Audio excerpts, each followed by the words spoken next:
Are we in the end times? Is that a real question for me? Yes.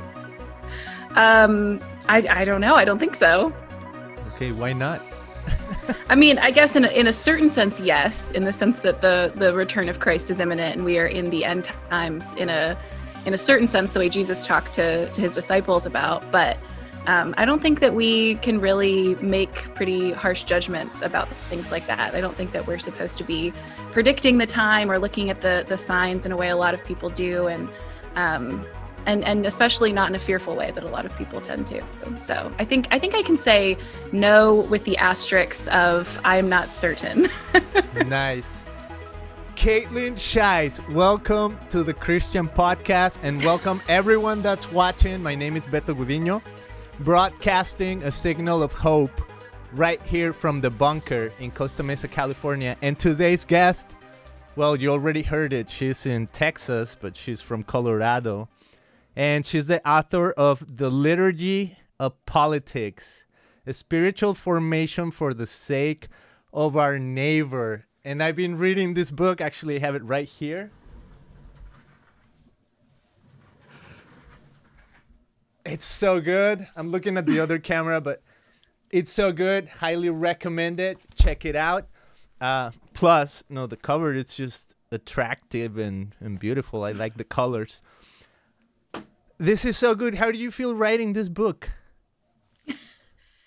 Good, and kind of frightened going into a contentious election season in the US and feeling like, this was not going to make everyone happy all of the time, but I felt pretty convinced that, a couple of years ago when I started, that God had laid this message on my heart, and I was just trying to be faithful and follow through. And hasn't always been easy, but I've heard a lot of good feedback from it that's been encouraging, especially from people who are trying to have hard political conversations with their friends and family members and people at church, and have found better language to have that conversation from the book. That's the most encouraging thing.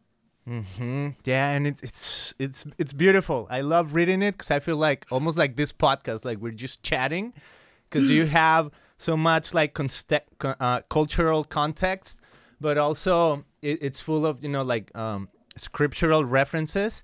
So it's very rich. Highly recommended to people listening. Go check it out. And of course, as I'm reading it, I felt like, why am I reading a book on politics? And I want to tell you a little bit about, I don't know if this happened to you, but growing up, I feel like I never really cared about politics. I don't know if this happens to every kid in the world. Like, we're just kids and we grow up and whatever. And I don't know if now, because I'm older, I'm like paying more attention and, who wins elections or who's running for what in different, places of the country or even across the world. And is that because I'm just older or why, right? But I love that, I just had to come to confront myself with this question. And I think I would love to know more about politics, and that's why I picked up this book, because the same thing you were saying first, that when we are at tables, the conversation pops out, right? And especially like you were saying, we just had a contentious presidential election here in the U.S. And, the conversations were everywhere I went. Everyone's talking about politics, right? On all the sides you can imagine. And I don't want to give power to, to names. But why is I love how you started the book. You said the adjectives or adjectives. Sorry, sometimes my Spanish comes across in my brain. The adjectives for church. And you said something like the American church. Like, why do we have to put American as an adjective for the church? Why? Caitlin, show us some light. Yeah, I mean, part of it's just recognizing that the church in different places in the world at different times has been shaped by the place that it's in. And there can be positive things about that in the sense of, you know, missionaries going to a place and sharing the gospel with people and then saying like, well, in your particular cultural expression, you know, you can celebrate things about your culture in the context of worship of the church and you sharing the gospel in your own context and things like that.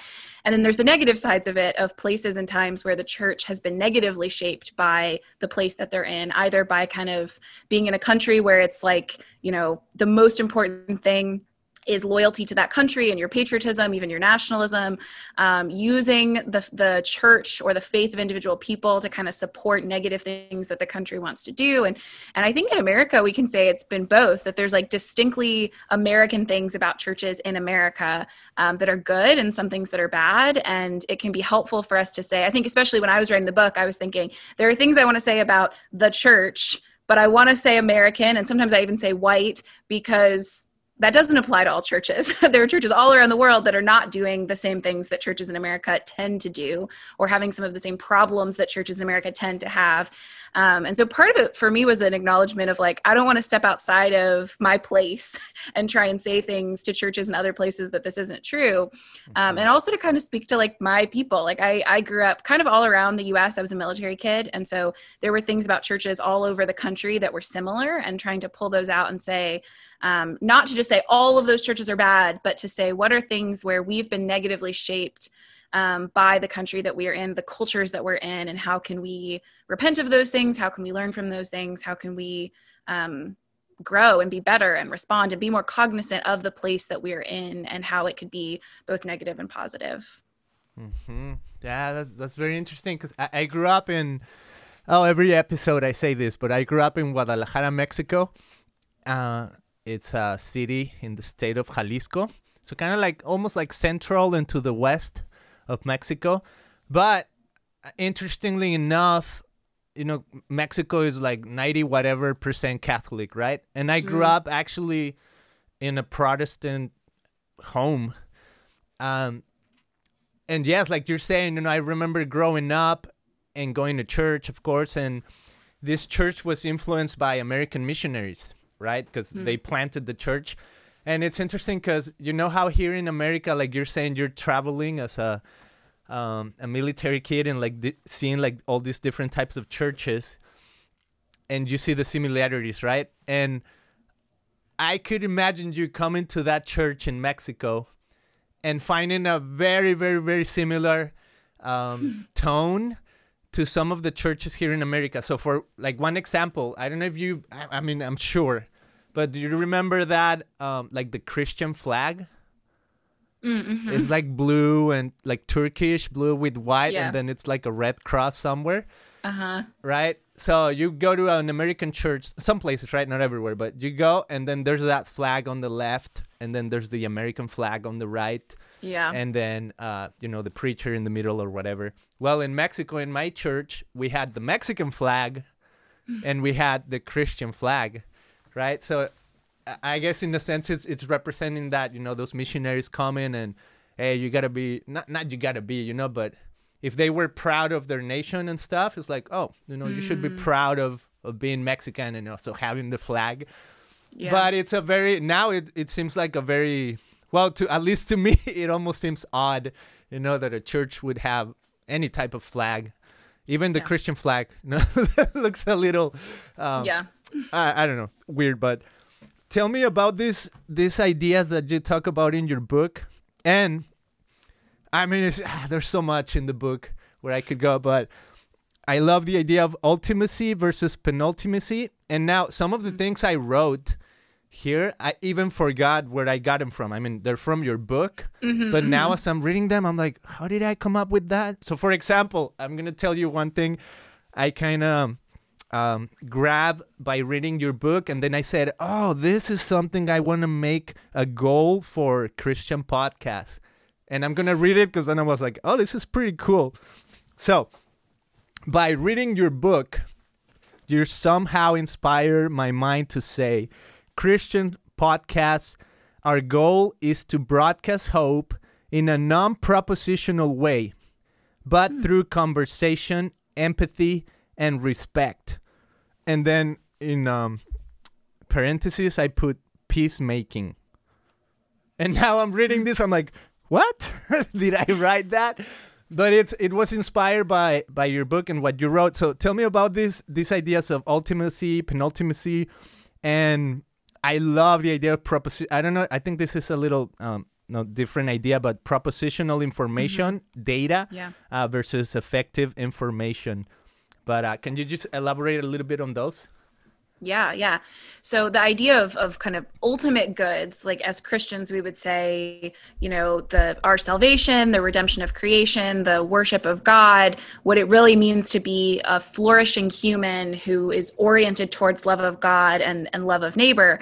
And then there's like penultimate things like physical security or financial, prosperity, or even like, really basic things like, relationships that you have with individual people, or things that are good in your life, and yet they are not ultimate good things. And we get them often confused. And part of the heart of the book was to say, in politics, we're usually seeking penultimate things, right? We're voting for someone because they will keep our community safe, or they'll, cut taxes, and that will help us financially, or that will, and those penultimate goods can be like really positive things, like education in public schools, or like those are really positive things. And yet when we kind of twist the order of things and make those penultimate things ultimate things, that's when we get in trouble. If physical security is a good thing, it's not an ultimate good thing. But when you make it an ultimate good thing, you can justify anything else to get it. And so that's when you can harm other people. You can, put gates around your community to keep itself safe. You can kind of do things that are harmful to people because you've taken this thing that is a good thing and you've made it an ultimate good thing, and you've worshiped it in a certain sense. The same could be said about financial prosperity. And part of what's difficult about politics is that all these penultimate goods get treated as ultimate goods because we're so emotionally, affectively involved in politics. There's a story that is given to us. It's never just, like you said, propositional information. When you see a campaign ad or you hear a politician speak, you're never just hearing, it would be really boring if a campaign ad was just like black background, white text, and it said, this politician is good because of these reasons. It was very logical. This politician is bad for these reasons. If a politician stood up on, a stage and said, very monotonely, like, here's all of the economic information about why my tax plan will, that's not usually what happens. Usually the campaign ad is like dark, scary pictures associated with the one person that we're telling you not to vote for. And like the music swells, and there's like, it's really it's trying to get you to be afraid.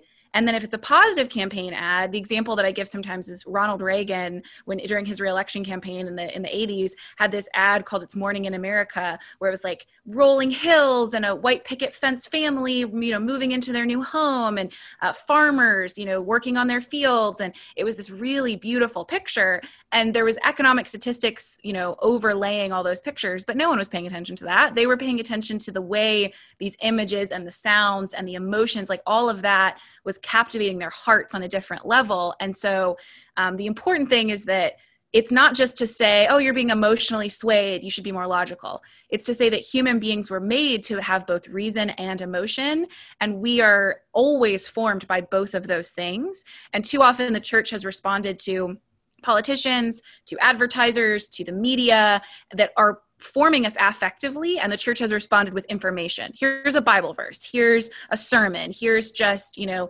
explanation of the right way that you should do things. Instead of saying, well, part of the way the church has typically responded is by telling us really vibrant stories, by having us use our bodies in worship, by singing songs, by using conversations and emotion. And those are really powerful tools. And it's not to say that one is better than the other, but it's to say that politics helps us take these penultimate things and make them ultimate because it draws on our affections, and the church needs to respond in kind because that's how humans were made to function. That's how we tend to work. Yeah. Whew. I just want to say you're brilliant. I love it. I feel like, wow, there's so much to learn, and I'm almost, I would not commend you, and I'm almost like just very grateful and thankful that you are voicing out these matters, because I feel like they're super important, and you're taking a very, I don't know, like you're saying, like I felt called to write this book, and it might have come with its own struggles and hardships and challenges, but you did it, and as it's out now and people can read it, I feel like oh, it's so refreshing, and people can learn so much. But I also love that, your focus is not just the, oh, we're just gonna talk about politics. You really have orientation, I would say, to the, to why politics matter, and also to why God created us with these affiliations, right? And you talk about in your book about, how we are, the commandment in the garden to, kind of like take care of things in nature, and Adam and Eve naming animals, and kind of like taking care of their surroundings. Mm-hmm. In a sense, that's political, right? That's governance. Yeah. And that's why politics, it's important. I love when you talk about the analog versus the digital. And I don't know if you talked, I don't think you talked of this, but like, I'm a musician, and I see a lot of resurgence with the whole vinyl thing. Yeah. Right. So I grew up in the 80s. I remember listening to my dad's vinyl albums, by the Beatles or the Eagles or whatever. This is all in Mexico, which is amazing. But, he had the whatever thing that spins, it's called, with the speakers. And I remember putting on my headphones like, oh, let's check out his music, So whether it was the Beatles to, Beethoven or whatever, I was like, oh, this is awesome. And then we went through the whole, getting rid of tapes. Then CDs came.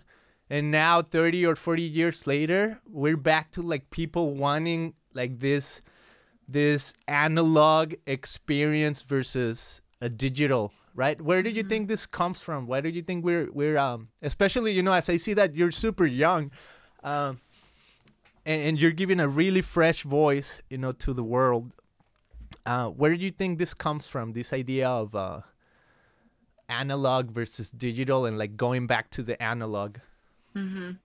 Yeah, I think people, young people are just interested in something that feels like it is more human, like something that requires a little more work, that has a more connection to who actually made it. And so both like the, resurgence of interest in vinyl, but also like people buying a lot more stationery. They've done like studies that have shown people want to write more letters instead of sending emails, or they want to, this is also true in the church, that people are drawn more to traditions that seem older to them or more traditional. Like they want to go to a church that sings old hymns, that uses, bells and smells, and is just a little more liturgical and things like that. And I think really part of what it is that for people who grew up fully in internet, social media, digital worlds, there's something intriguing about it. Like it just seems foreign to them in a way that's funny to people, to their parents or grandparents who are like, wait, the social media world, the internet, like that feels new to me. But to people who've grown up in it, it's like, oh, that's old, old hat.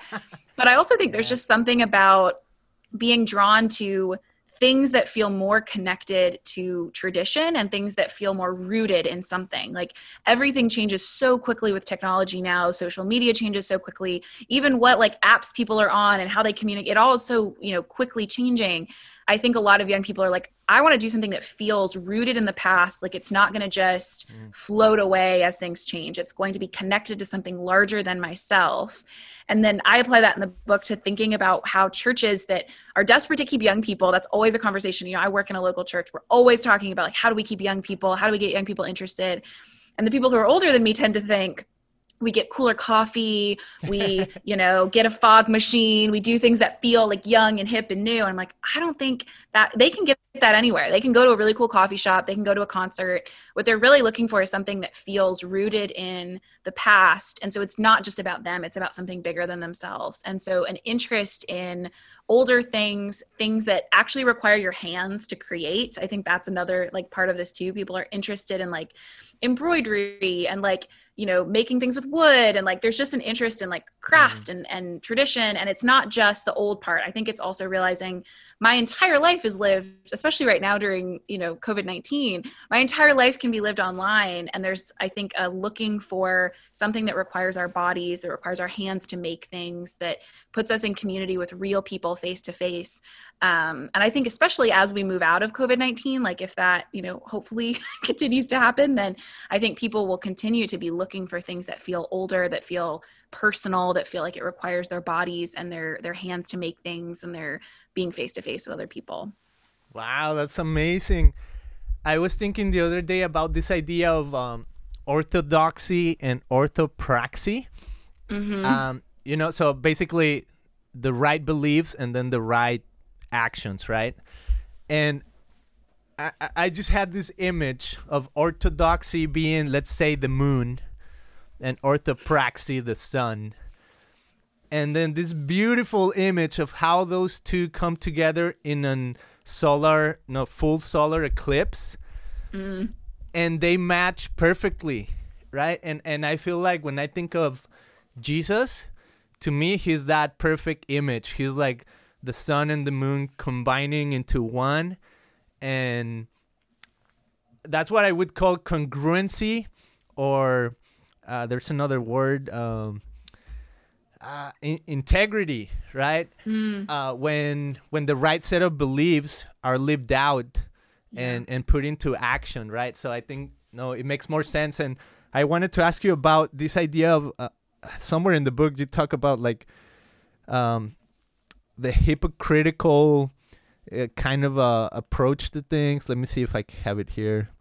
Yeah, what is the opposite of hypocrisy? Do you think integrity or like living out what you believe, putting it into action or into practice, do you think that's the opposite of hypocrisy? Or no, just elaborate a little bit on this idea that you were talking about, how sometimes we are, or where this comes from, hypocrisy. Yeah. I mean, I think especially, I think you're right. That would be the opposite of it is, and I don't think we often think about that. I think we tend to, especially, you know, the book is about politics. A lot of people are looking at the church in America and thinking, you said all these things about politics. You said that character matters. You said that you should live out your faith in your voting. And then we haven't seen you be consistent in that. We've seen you do that sometimes and then not other times. Maybe when it was politically helpful for you, or when it got you more power, or when, you know, you felt like you needed to in the moment, you were willing to kind of forsake your principles for the sake of a political goal. And I think a lot of times people go, okay, well, we've been really hypocritical in our politics. We've said something and then we've done something else. And so the answer to our hypocrisy is to just not be involved in politics because we messed it up. It wasn't good. Let's just not get involved. And I think the way you described it is good and right of, well, the opposite of hypocrisy in politics is not total absence and apathy and disengagement. The opposite is integrity in politics, which means we say the same things that we do. We show that when we said, you know, what we said about a Republican politician, we would also need to say about a Democratic politician. We wouldn't apply the standards to different people at different times, depending on what was helpful for us. We would say, if character matters in one election, it matters in the next election. If we really care about the most vulnerable when it comes to, you know, abortion, we care about the most vulnerable when it comes to people who are sick and dying, who are being mistreated, who are, you know, and that's consistency and it's coherence and it's also integrity. And I think what we've too often done is thought, we will just be right all the time. If we believe the right things, we'll act rightly. Instead of recognizing that acting rightly requires a lot of practice too, that it requires formation, that just knowing the right things doesn't automatically mean you'll act the right way. And we know that to a certain extent. Like we'll read the Bible and we'll read about the Pharisees and we'll be like, oh, they knew all the right things, but they didn't act well. They didn't treat other people well. And yet we don't think about that for ourselves. We see other Pharisees out there, but we don't recognize that it's actually really easy to believe the right things and act wrongly. And the answer to that is not just learning more things so that you believe even more right things. The answer to that is saying, okay, well, what is shaping my heart? What is shaping my affections, my desires, my fears, my loves? And how do those things shape how I act in the world? And how can I make sure that I'm being formed in the right way? That the songs I sing in church, the practices I have in the church, the spiritual disciplines I have, that those are shaping me in the right way, because I can know the right things and act wrongly. And I don't think we get it. We see that in other people. We don't get a good sense of that in ourselves. And we might think about that individually or personally when it comes to our relationships or our families. But we need to think about it when it comes to politics too, that it's really easy to believe the right things and act wrongly. And we have to be more intentional about our formation so that we're being shaped in such a way that we can say the right things when we're asked what we believe and then act the right way as well. Yeah. Wow. So phenomenal. I love it. You talk about, you do it in a funny way, but you say that you guys did some exercises when you were in school, and that, well, I don't remember exactly what you were talking about, no, that you guys were practicing, but it says at the end of our, whatever we're doing, it always ended up in nuclear war. Do you remember when you Yeah. wrote that? Okay. And then you talk about the language of fear and what is idol worship reversal, and the idea of fear and hypnosis as tools of terror. I was reading this. I'm like, I mean, first it's just kind of funny, that to say that you are, you're having your own debate or whatever, and it ended up in nuclear war, and just how we are as humans, right? When I think of even scripture, and I think of Cain and Abel, who are brothers, and then ended up having the ultimate fight. And all they had, they didn't have chemical weapons. They didn't have any other tools other than their own hands. And it ends up tragically, right? So from the get-go, humanity starts, kind of like looking at each other. And I mean, there's beauty, right, from the beginning. But tell me about this idea of like the language of fear. What is idol worship reversal, fear and hypnosis as tools of terror? Yeah. The example that I gave was, being in high school and then in college doing debates and having the, competitive debate about something like environmental policy or, some tariff against another country. And you would have a conversation, you have a debate about, is this policy good or bad because it helps the environment or it hurts the economy or it helps these people or it hurts these people. But those were not good enough impacts. They always had to eventually escalate to the point of nuclear war. So you've got one nuclear war scenario against another nuclear war scenario. And it was such a picture to me of how that constrains our choices when the impacts are that high. And we do this every election. We say, this is the most important election of your lifetime. If this person wins, it's the literal end of the world. If this person wins, it's the literal end of the world. On both sides kind of make these like really intense, claims about, your way of life, your community, the things that matter most to you, those things will all be gone if this person wins. And we do that because it's effective. If you scare people, they will respond in that kind of way because their choices feel constrained. If both candidates have some good things and some bad things, and you have to make a faithful choice, it gives people options. It lets them be creative. It makes them, think through all of the different issues. There's not, one that takes preeminence over the other. They're kind of working things out. But if one person is going to lead to the end of the world and the other person isn't, your choices are constrained. Of course, you're going to vote for the person that isn't going to lead to the end of the world. But if we were more honest about the fact that neither of those things are true, then maybe we could be a little more, have a conversation with someone who disagrees with us. If their candidate they're supporting isn't going to lead to the literal end of the world, maybe I can actually understand where you're coming from. Maybe I can actually have a conversation with you. And that's why in politics, they tend to use those tools. When I said earlier about a campaign ad that's really scary, black and white images of, of a crime happening or of a community, right now, because there's been so many protests, they'll typically use footage of that. Here's a big protest that's really scary. Someone starts a fire, there's people fighting. Those are the images that scare people. And there's a lot of psychology behind this that says that when people are really afraid, and again, because it's not just information that's given to you in a propositional way, you're not just reading on a screen, X candidate will cause this thing. You're seeing it very viscerally. Your body has a response to that you might not even be aware of. Like your natural response to that kind of threat is self-protection. And so you will disregard everything else to protect yourself. Or maybe if the threat is against your community or your family, to protect your community or your family. And that's good if you were actually in danger. Like if you were walking down the street, someone's going to attack you and your bodily response is to protect yourself. That's a positive thing. That's a good thing about how we were made. But if you're sitting in your living room and there is no actual threat, but an ad comes on that tells you that your community is literally going to be up in flames and your neighbors are going to be killed and everything's going to be horrible, your body has that same kind of response. Wow. And so it's a powerful tool. It's helpful for politicians because it causes you to respond the way that they want you to.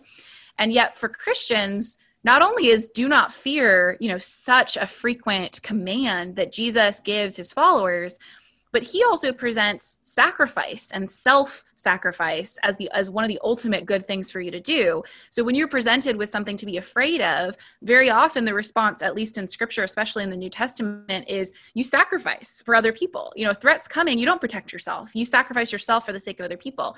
But that's a response that you have to learn to have. That has to be practiced. You have to work to get there. Your body's natural response is not to do that. And so when it comes to politics, we have to really relearn how to take in information about politics, because we want to be informed. We don't want to block all of it out, but how to do it in a way that we train ourselves to not respond to that kind of fear with the natural response that we might have, to be able to pick apart, well, what are they really trying to get me to be afraid of? Is that something I really should consider? Or is that a fear that's not really a legitimate fear? How do I make sure that those fears aren't impacting not just the way I vote, but then when I'm serving in a community, but I've been taught to fear that community, I'm not going to serve them very well. Or if I'm trying to deal with some issue when it comes to, a public school system or serving in a, socioeconomic bracket that's not my own, if I've been taught to fear those people, I'm not going to be able to serve them well. I might not even try and serve them well.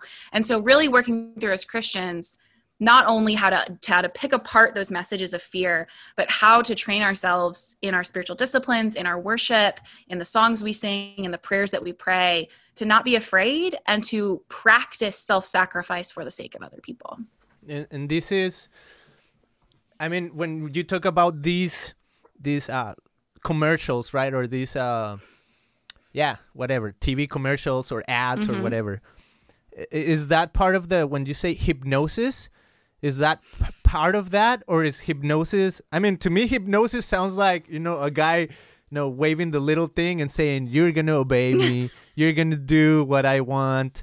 But as I studied communications long ago, but I did study communications, and we were, even like talking about this. I forgot what it's in English because I studied in Mexico, so it was everything Spanish, right? But it's called something like the hypodermic needle. If I don't know if it translates like that, but but we would talk about like Hitler back then, right, all the time, and this idea of how it was almost like hypnotic, that people would start believing a message and not see a different reality in front of their eyes. Like they could, it's almost like you're obeying almost like as a robot, right? Like, I'll obey your commands. Is that what you're talking about with this idea of fear and commercials and hypnosis, or were you talking about something else?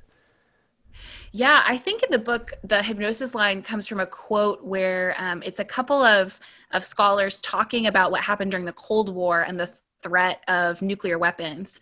And they describe the way that threat operated with people as a kind of hypnosis. Like when we are in a constant state of just at any moment, a nuclear bomb could come and we would all be dead, that there's a certain sense in which you just respond the way you've been told to respond. You don't really have an ability to respond in the way that you think you will. And really part of what their point was these tools we created, these nuclear weapons that we thought we would own and control, ended up controlling us. Because once you have this tool, it limits your options, right? Like if you're going to go into a conflict and your options are, a really messy war where you're going to have to send soldiers and it's going to be, it's going to cost you a lot of human life. It costs you a lot and you hope it hurts them, but it's going to cost you a lot too. But your other option is a nuclear weapon that hurts them, but doesn't cost you anything. Those really don't seem like two equal options anymore, so your options are constrained in the sense that you no longer have to make as many difficult choices between different things that are risks or costs to you. You have this option that's just hanging there, and they have that option too, and you're aware of that. And so they're trying to describe how idols work in the same kind of way. You think that you're controlling this idol, and in the end it ends up controlling you because it tells you how you have to sacrifice for it. And they make that comparison with nuclear weapons. And even though we don't, we're not living in the Cold War anymore, part of their point is fear is incredibly powerful because when you're afraid of a nuclear, attack, you're going to respond in a different way than if you're afraid of something else. That fear is so high, it will cause you to respond in ways that you think are your own choices, and yet it's almost like you're hypnotized. You're just kind of responding the way that you have been taught to respond. Yeah. And so for us, I think we would say, even though we're not living in the Cold War, we have to recognize that on a much smaller scale, when it comes to seeing ads like that, hearing politicians speak, et cetera, we have to recognize that we might think that we're responding with our own choices. I'm doing what I want to do. And yet, is there a sense in which they've kind of told you how to respond? And you have to work out of that fear response to kind of get to a more faithful response, to figure out how a Christian would really respond instead of just how people are supposed to respond to fear like that. Yeah. And when you said, that Jesus commands us again and again, do not fear.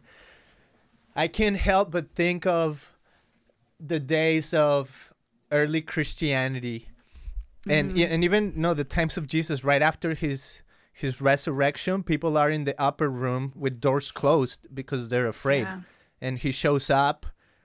Didn't have to open the door, so to freak them out a little bit more, he shows up, but he says, right, do not fear. And again, in the when he's on the water, and Peter walks on water and stuff, always the command, do not fear, it is I. And I think how the early Christians practice, I would imagine these early Christians, before Jesus shows up in the middle of that upper room, probably talking about politics, right? Probably talking about, oh man, now we're in big trouble. Now, Rome is going to be after us, or even, our Jewish, the Jewish council is going to be after us. So there is, like you're saying, right? It's like fear teaches us how to respond. And I can't help but, this is just me, but correlating that to like the powers and principalities of this world, right? And how, Paul would say, we don't have a fight against flesh and blood, but against these principalities.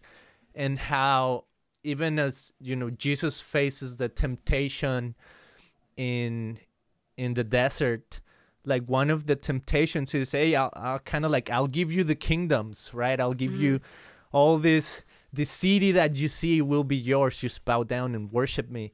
And like you're saying, how the idol turns us around, and we end up obeying the idol, right? But it like, the question is like, how do we know when we are facing an idol, right? How can we differentiate that, I'm being told what to do versus, I mean, I personally think that's the job of the Holy Spirit, right? But if you don't have it, how can you tell? How can you differentiate what's in front of you, and how to come out of fear? Is government ultimately corrupt? Yeah, I mean, we live in a fallen world, and so there's never going to be any kind of like a national government, but even just any community. You have rules in a community, you have leaders in a community. There's never going to be a system, a structure, or even just an individual person, right, who is not affected by the corruption of the world because of sin in their own hearts, in systems, in cultures, in communities. And so it's hard to find the balance that I think Christians are supposed to have between we've been given this commission, like you said, from the very beginning in the garden, to rule and reign, to steward creation.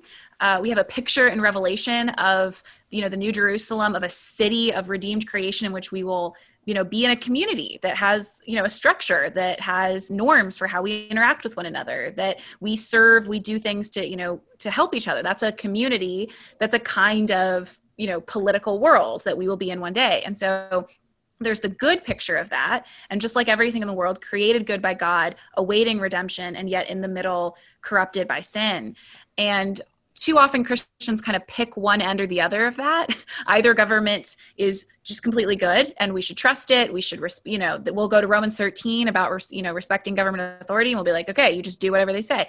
Or we'll fall in the other extreme and say completely corrupted, completely broken by sin. We should either not be engaged at all, or we should resist it at every turn, or whatever. And like most things in the world, there is a murky gray medium where we have to kind of hold in tension the places that Scripture talks about respecting government authority, the places it talks about the goodness of humans engaging and community building and in governing, then the places where it talks about things like powers and principalities, where it talks about, the way that authority is very often corrupted. Jesus has that conversation about like the Gentiles lord this power over you, but that's not how you're supposed to interact with one another. So there's tension there.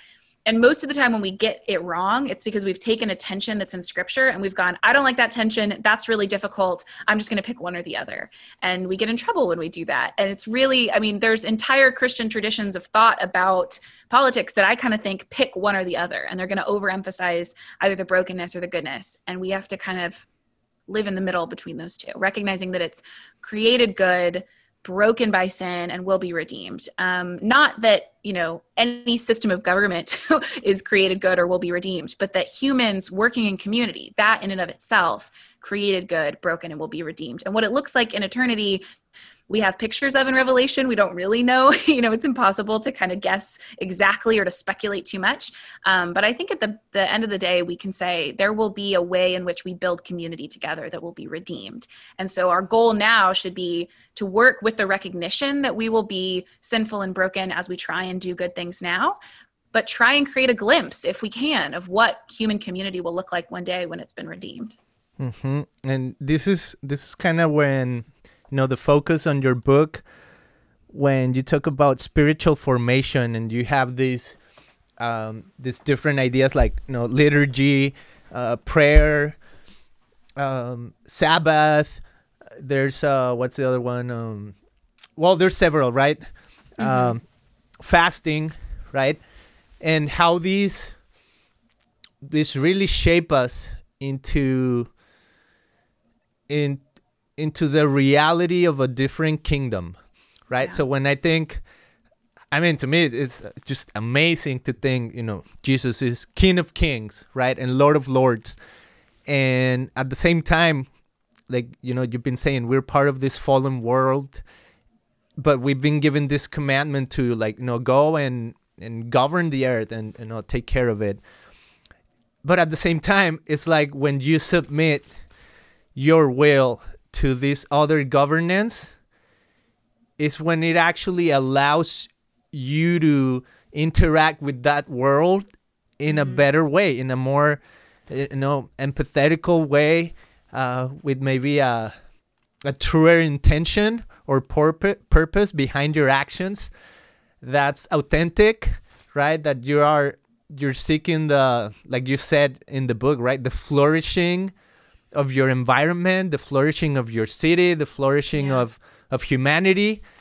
And that's, you know, you're not just like self-seeking, right? Because at the end, the idea of the kingdom of Christ is to live for the community that he's preparing rather than egotistically, you know, living for ourselves. So I love how I love when you talk about the city of God. And I want to, just for some reason, you know, a few years ago, I feel like, no, I want to tell this story. A few years ago, I was taking like videos on my phone. This app came out that said, oh, go and take a video. And I mean, this is kind of related because it's about like news and media. So this app said, go and take a video of this event happening in whatever city. So you go with your phone and then you take the video and then you submit it to like, to the app, and then newsrooms across the US, if not across the world, will come to this website and see, oh, okay, that's a good video footage I need for my specific news that I'm going to broadcast today, right? So they purchase it and whatever. So anyways, long story short, one of these requests said, okay, go to the city of Santa Ana here in Southern California. And the city of Santa Ana has the, what is it called, where they, like the governing palace or whatever in the middle of the city. It was surrounded by homeless. Like the whole place was surrounded by thousands of homeless. So it seems like the city said, how can we get rid of them? I don't know if they said this, but one of the ways in which they kind of like took care of the problem is like, we're going to have to rebuild parts of the building. So in doing so, they had to bring construction workers, right? So as they're moving in with big trucks and, you know, not the tanks, but the big trucks with the cranes and stuff. Yeah. So they're moving in. And of course, now all the homeless are coming out of the, you know, the little yards and stuff. So the video request was, go and film that. So I was like, oh, I mean, like I said, I'm a communications guy. So I'm like, oh, this seems interesting, right? So I go there, I grab my phone, and I just couldn't help but, you know, just like feel almost like pain and hurt for like this displacement of the homeless. Yeah. And I know it's just a huge problem, right? And it has many ways to see it. But I went and sat down with one of them, And sometimes homeless are not completely mentally there. But I sat down with him, and he was telling me, I mean, they're kind of ramble on, but he said, before I could even walk, I was already in the garden. And I recorded this, right? And just that phrase, before I could even walk, I was already in the garden. It just, to me, it spoke of the nature of humanity as image bearers, right? Like you're saying that we were Adam and Eve in the garden, but we're really looking for the heavenly city, right? So we go from garden to this idea of city. Yeah. And this man who is kind of not all there mentally, somehow is recognizing that his inner being, his part of him that God created, is saying, before I could even walk, I was already in the garden. And it just almost like broke me down. I'm like, wow, that's we are humans, so when you look at somebody else, no matter what situation they're facing, it's like I can see the image of God in you. I can see even like the goodness of God in you. It might be covered by layers of brokenness and whatever else, but it's there. It's there somehow. Tell me about this idea of you say Augustine's in Augustine's writings, he talks about this earthly city versus the city of God, and the idea of redemption in that sense. Yeah. So Augustine talks about really helpfully, he says there's the city of God and the earthly city. And rather than saying, like we would tend to say today, like church and state, right? Like there's the Christians and there's the world. He doesn't make that same distinction. He says there's the city of God, which is all believers, angels, like every being that is oriented towards God, that is oriented by their love of God, trying to glorify God, those kinds of things. And then there's the earthly city, which is all unbelievers, demons, like any being that God has created that has turned against him and is not oriented towards him. And both of those communities are united by their common love. So city of God is united by the common love of God. Earthly city united by common love of themselves, of material goods, of love that is intended to be given to God but has been distorted and corrupted by sin. And so both of those communities exist everywhere. Like there's a little city of God and a little city of man in every church, in every country, in every family. Like it's not as neatly divided as we tend to think. And the reason I think his description of the earthly city and the city of God are so helpful is because instead of just thinking, well, on earth, there's like the church, which is sacred, and the school, which is secular, or like the government, which is secular, and, my Christian family, which is sacred, or whatever. Instead, those divisions don't exist on the same lines. There can be a little bit of the city of God in the government. If there's a believer there who is trying to seek the redemption of his community, of individual people that he loves, there can be a little city of man, of the earthly city, in the church. If there's an unbeliever who is, trying to not be oriented towards love of God. And so I think it's helpful because it helps us see, instead of just saying, as Christians, we are supposed to kind of stay in our little huddle in the church and not be engaged in any of this worldly stuff. Instead, it's saying, we can be represented. In fact, we are representatives of the city of God everywhere we go and all the kinds of work that we do. And in fact, that city of God that will one day be, fully realized on earth when God, when Christ returns and redeems creation, restores it, that city of God, it still won't, right? Like right now, it's not contained in just the church, and eventually it will not be contained at all because it will be everywhere. And so you being faithful in your work, whether that's, farming or parenting or, being a social worker or being in a public school or being a politician or whatever it is, that work can be a representative of what the city of God will one day be. It will be messy because it will involve the intermingling, the interaction of those two cities. They will be in conflict. They will be divided until Christ returns. And so instead of just saying, okay, well, the stuff I do in the church, that's more important than any of the other work I do. I think his picture helps us see, like, being faithful, trying to glorify God in whatever work you do, whatever possibilities are available to you, that is representing the city of God well. And when you're given political options, whether that's voting between two different people, or whether that's, okay, how do I volunteer in this space? Or how do I, write a letter to an elected official, or make a phone call on behalf of someone, instead of asking, what's the most pragmatic thing I can do? Or what's the most politically efficient thing I can do? Instead, you can say, which of these options before me looks more like the city of God and her orientation, the common love of God, and the common love of God that always results in seeking the flourishing of our neighbors, the good of the city that we've been brought into. And that just opens up more possibilities for us to be creative in the way we serve in the world, the way we engage politically, all of those kinds of things, instead of just saying, well, there's the right answer and the wrong answer. And there's the Christian way to vote and the Christian, instead it's like, we have possibilities, we have creative opportunities to be strategic, to work with other people, to see connections between different kinds of work that we might not normally see. And I think that's a more faithful way for us to engage. Yeah, and you said it in the book, political imagination as an idea of why American evangelicals need creativity, right? So I think it's a little bit of what you're talking about right now. Yeah. And I would love to almost like I made my own summary of my takeaways from your book, and is this one: God has a political candidate.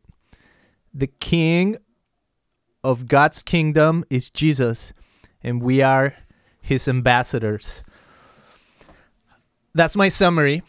That's my own idea. And I want to end with 2 questions.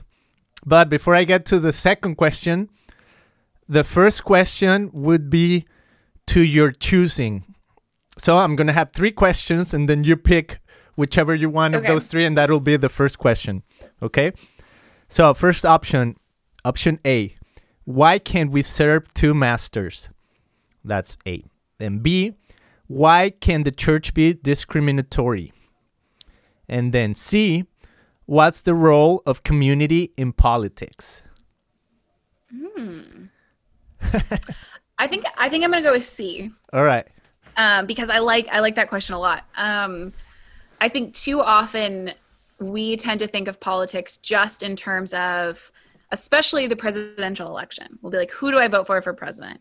If we think about it a little bit bigger, we might think, well, who do I vote for all kinds of, for Senate, for, local offices, whatever. And we just think that's my political engagement, is I just vote, and I vote the right way, and I try and do my research, and sometimes churches will give like a voting guide or something. You vote the right way, that's your political engagement. And I think that word community is so important, because politics really encompasses all of the ways that we seek our common life together. So that includes the way we vote. It includes the places that we serve in our community. The community center that I go down the street to go to vote at, every couple of years, also has all sorts of other things that serves my community. And so, I can vote there, but I can also, mentor kids in the public school down the street who might not have a lot of, adults in their life that can kind of help them make some good choices in the future. It involves like the crisis pregnancy center that's down the street from me, that's doing like really incredible work in that neighborhood. And so thinking about politics as making a common life together opens up possibilities for things. So it says like, I vote for the things that I care about, but my vote can never fully contain everything I care about, right? I'm always making a choice that's difficult. Like if it's between 2 candidates for presidential election, for example, one person might have some things that I agree with, the other person might have other things. One person might represent some of the things I care about, the other person might represent some of the other things I care about.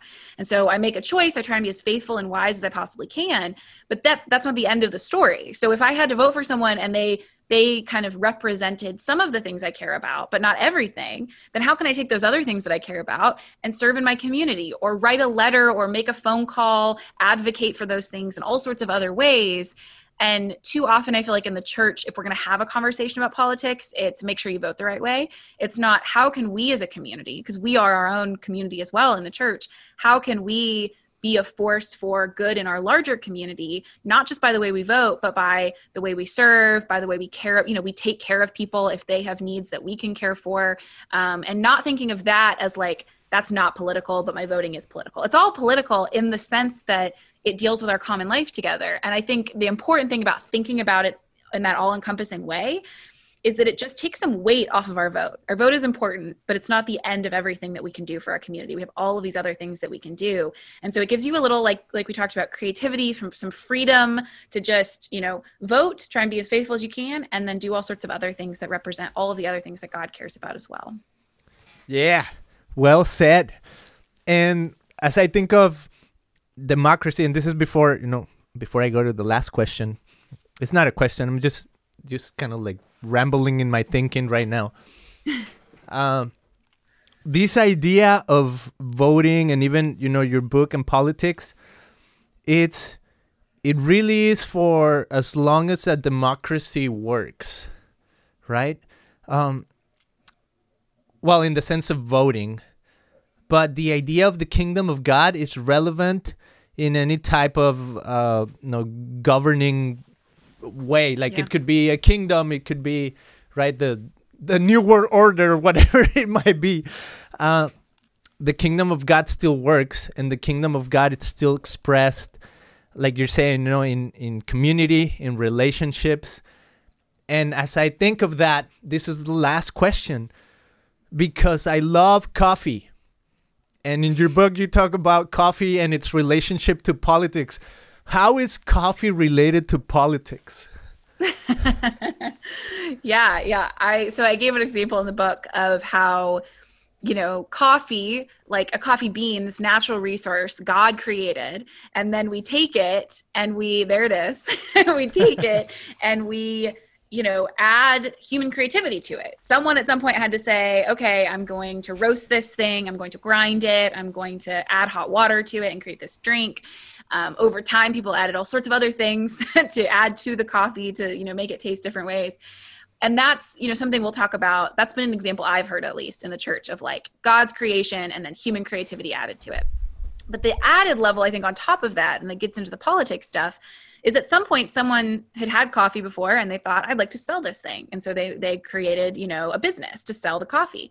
And maybe in the creation of their business, they also thought, like, well, at some point, I don't want to just sell coffee, right? We have so many coffee shops. It's not just because we all love drinking coffee. It's also because someone along the line said, let's make this a really beautiful space where people can come and meet a friend or do some homework, or, I want to create a space that looks beautiful, that has comfy chairs, that maybe has like outlets so people can plug their laptops in. They created this beautiful thing that's not just about drinking coffee, it's also about community. And then people that come to share in that thing, to do work, to meet someone, maybe they're being creative because they've met someone there to think up a new thing that they're going to do, some business or some community organizing thing or some school that they want to create, or maybe they're starting a church, so there's more creativity that's even added on to that. And I gave that picture just to say, politics is not just who to vote for president or who to vote for city council or whatever. It's those things matter. It's also saying, how should we as a community work together?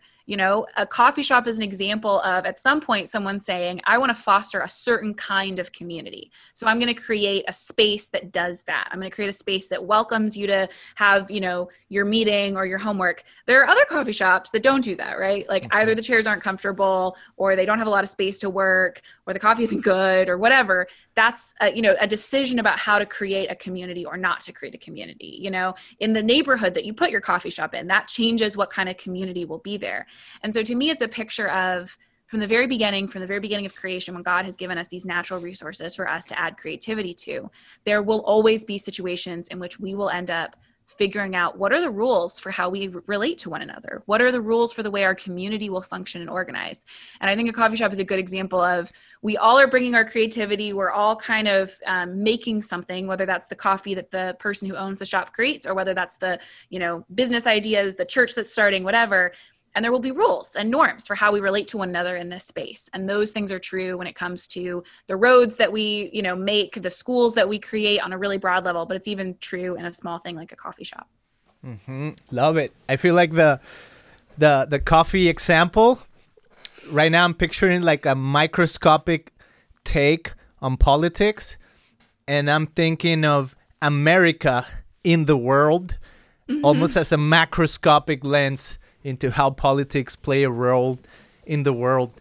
Well, Caitlin, this is phenomenal. I'm just so thankful for your insight, even, for writing this book. Again, for people that are listening, highly recommend. It's just so good. And I think it's way beyond just, presidential election. Even wherever you're in the world, this is about spiritual formation and how politics, it's part of who we are as humans in governing our surroundings and doing it,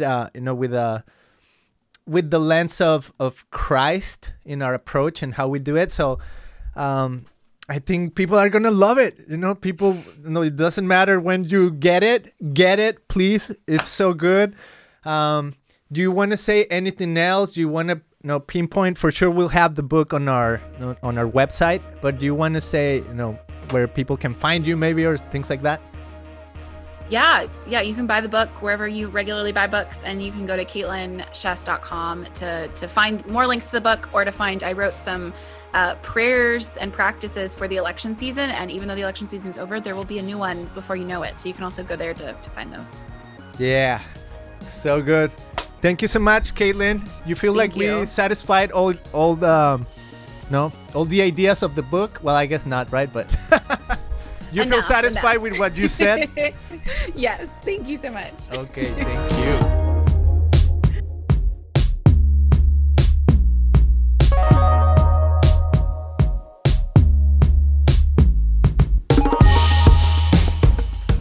Thank you for tuning in to the Christian Podcast with Beto Carreño.